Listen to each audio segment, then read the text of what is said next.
Dynamics. Let's talk a little bit about being able to expand our dynamic range. As students, you're probably often told to project a little bit more, play a little louder, use more air. Use more air. If I were to ask you how to play louder, the normal answer would be to use more air. But is that actually the answer to playing louder? I say no. What do I mean by this? So what I mean is I can use all the air that my lungs can hold and I can get very little sound out of the instrument. So watch this.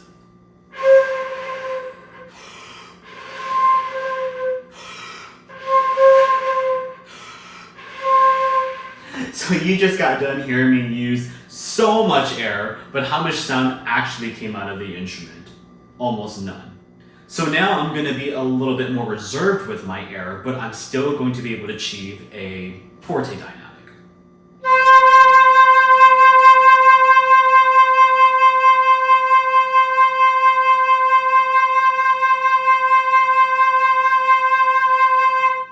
As you saw there, I was able to hold out that C for quite some time with vibrato, and I could have kept going, but I wasn't going to waste too much time. So how exactly did I do that? First, I need to know where to aim the air. If I look at the lip plate and I look at how small this hole is, I have to think about my embouchure and the size that I make in my embouchure that will make it so I shoot all my air into the flute.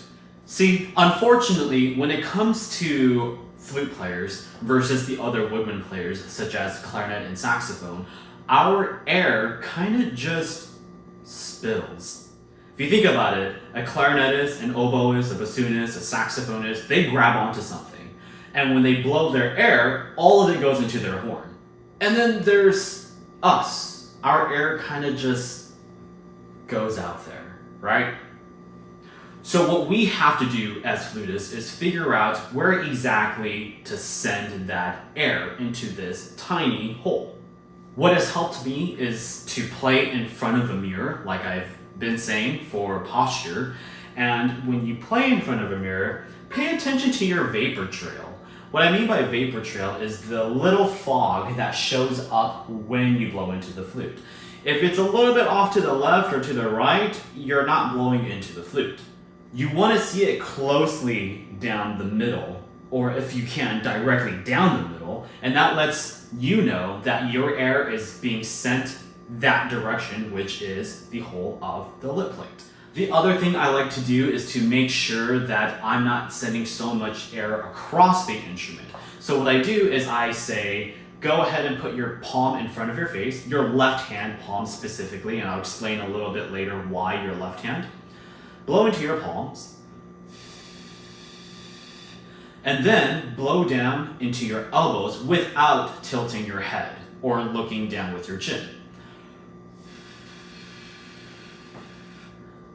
Now, you'll notice that your upper lip instinctively, naturally, hooked over just a tad bit, right? Without you having to tilt your head down. Likewise, when you bring up your flute, your left elbow, which is why I called out for your left hand, is going to be over here. And when you play, I want you to think about blowing down into your elbows like you did when your palm was out here, but downwards into the flute.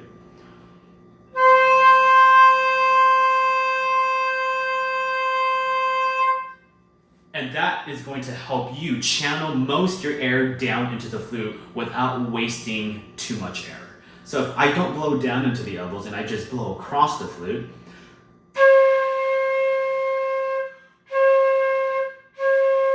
you end up with a sound like that. Now, why not tilt your head down to the flute in order to send more air down the flute? The main reason for it is because if you tilt your head down, your bottom lip starts to cover the whole of the flute. And if you cover the whole of the flute, how is air getting in? It's not, because you've covered the hole.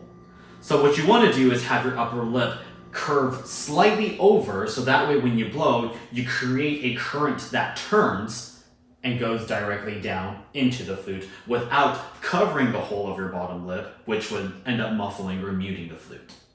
So we've learned how to put more air into the flute, which is great. But what about the opposite? What about playing softer? Now, when playing softer, what you want to do is quite the opposite. Now your upper lip is being pulled back, and your bottom lip actually goes out a little bit more. Do take the time to expand your dynamic range. And the way to do this is to use a metronome. I like to put it at 60, and I like to crescendo and then decrescendo. Each beat, I want to be able to go up a dynamic level. So you have pianissimo, piano, mezzo forte, forte, then coming back down to mezzo forte, mezzo piano, piano, and pianissimo. I like to spread this across 10 counts, where the middle 2 counts get the biggest sound that you can give.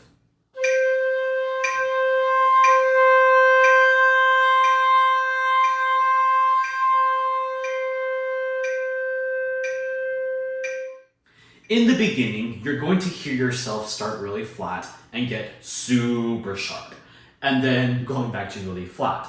And for the first part of this, I would say it's okay because you're exploring the limitations of your instrument. How soft can I get and how loud can I get until I crack? Now, in doing this, I want you to crack. I want you to go so far that this ends up happening.